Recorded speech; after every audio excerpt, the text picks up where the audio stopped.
Hola queridos amigos, estamos ya en la meditación del capítulo 10 del libro de los jueces y hemos estado estudiando y dijimos al comienzo del estudio de este libro que es un libro triste, un libro que cuenta experiencias muy tristes del pueblo de Israel y cada vez que vamos avanzando capítulo tras capítulo estamos mirando cómo el pueblo está cayendo en una decadencia moral, en una decadencia de idolatría que va cada vez más de mal en peor.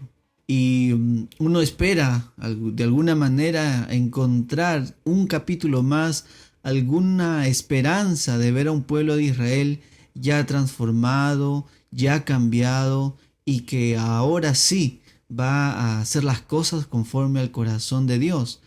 Pero a pesar de nuestras expectativas de encontrar en el libro de jueces capítulos completos o una constancia en que ya el pueblo de Israel va a obedecer, siempre vemos una y otra vez que el pueblo de Israel se olvida de Dios. Se olvida de Dios. Por un tiempo están viviendo de acuerdo a la voluntad de Dios. Por un tiempo el pueblo de Israel abandona su idolatría y sirve al único y verdadero Dios, pero solamente eso sucede por un tiempo. Después, el pueblo de Israel, como dice en el capítulo de hoy, en el versículo 6, que los israelitas volvieron a hacer lo malo ante los ojos del Señor. Y miren, en este capítulo en particular vemos unas listas de diferentes ídolos. Por ejemplo, sirvieron a los Baales, dice el versículo 6. Sirvieron a Astarot, sirvieron a los dioses de Harán, a los dioses de Sidón, sirvieron a los dioses de Moab,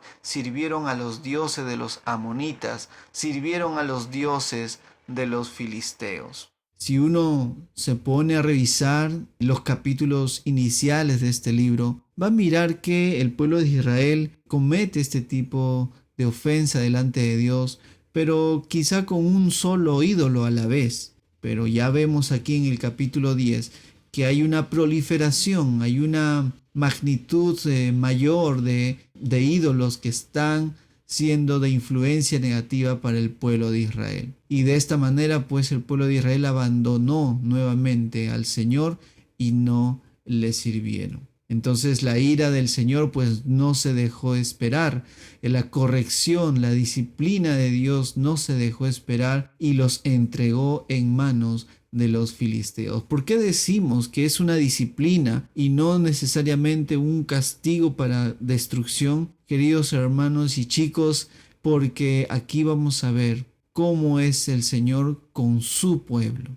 Él los eligió por su sola bondad, por su sola gracia, por su sola misericordia, y nunca, nunca dejará de ser el pueblo escogido por Dios. Esta nación de Israel venía una y otra vez tras los dioses, tras los ídolos, y el Señor los corregía, el Señor los disciplinaba, y el hecho de entregarlos en mano de los filisteos, en mano de los amonitas, como en este caso, tenía el propósito nuevamente de que el pueblo de Israel se viera afligido, y en este capítulo fueron 18 años que oprimieron los filisteos y los amonitas a los hijos de Israel, de tal manera que puedan regresar después de estos 18 años, clamando al Señor, rogando por su liberación. Y eso es lo que vemos en el versículo 10 de este capítulo. Un capítulo corto, ciertamente, solo 18 versículos, pero nos acercamos al punto máximo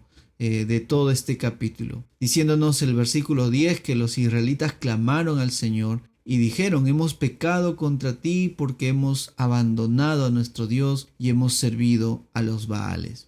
Pero muy contrariamente a los capítulos anteriores, el Señor aquí les va a recriminar y les va a decir: ¿acaso yo no los libré de los egipcios, de los amorreos, de los amonitas, de los filisteos? Y sigue la lista en el versículo 12. Pero el versículo 13 dice: pero ustedes me han dejado y han servido a otros dioses. Por lo tanto, no los libraré más.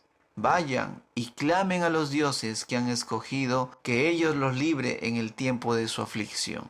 Una linda manifestación de la personalidad de nuestro Señor. Decimos linda porque no es un Dios distante, es un Dios que se duele, que sufre cuando ve a su pueblo ir tras otros dioses.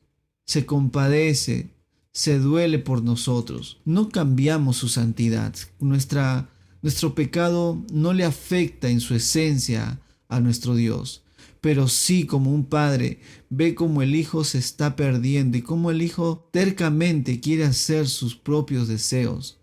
Igual nuestro Señor se duele, sufre, y aún esta aparente manifestación de Dios de tomar una distancia del pueblo de Israel, dice la palabra del Señor que en el versículo 15 los israelitas le respondieron: hemos pecado, haz con nosotros como bien te parezca, solo te rogamos que nos libres en este día. Y quitaron los dioses extranjeros. Miren lo que hicieron el pueblo de Israel. Dice el versículo 16, el pasaje clave de este capítulo, que quitaron los israelitas los dioses extranjeros de en medio de ellos y sirvieron al Señor. Y el Señor no pudo soportar más la angustia de Israel. Estoy leyendo la traducción de la Nueva Biblia en las Américas, una traducción que aclara un poco más lo que la Reina Valera nos menciona cuando dice que Él fue angustiado a causa de la aflicción de Israel. Él se angustió, el Señor se angustió a causa de la aflicción de Israel. No pudo soportarlo más. Entonces dice la palabra del Señor, versículo 17, que los amonitas se reunieron y acamparon en Galaad, y los israelitas se juntaron y acamparon en Mizpa. Y el pueblo de los jefes de Galaad se dijeron unos a otros: ¿quién es el hombre que comenzará la batalla contra los amonitas? Él será caudillo de todos los habitantes de Galaad. Y este capítulo nos deja con la expectativa de ver qué pasó después.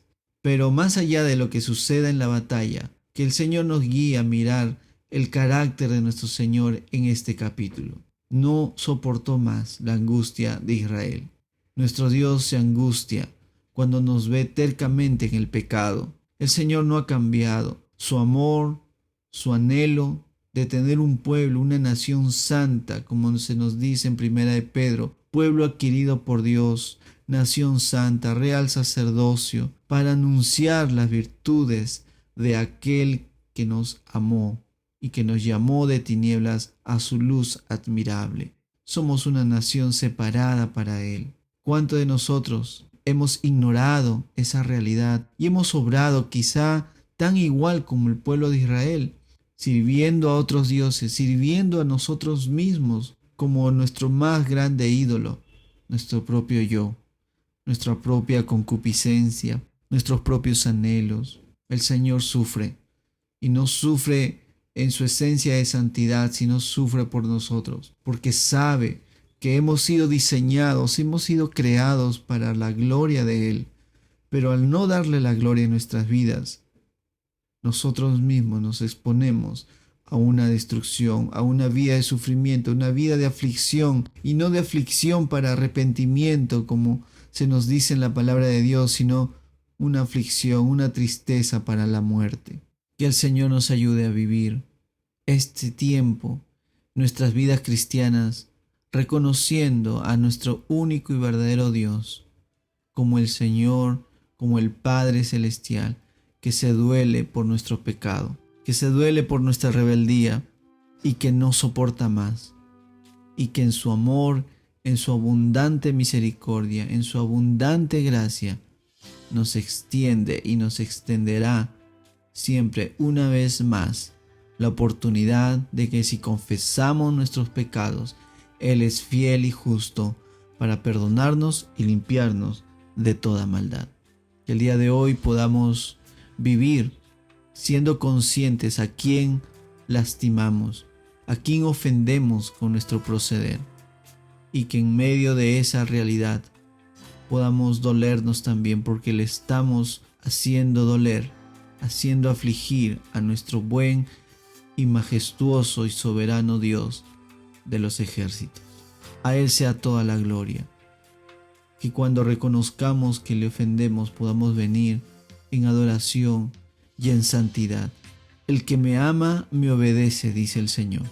La obediencia es la muestra más palpable de que amamos a nuestro Señor. Bendito Dios, ayúdanos a amarte no solamente en palabras, sino también en espíritu y en verdad. Amarte con nuestras acciones, con nuestra obediencia. Amarte, Señor, con la manifestación de nuestra voluntad. Cada día te lo suplicamos en el día de hoy. En el nombre de Jesús. Amén.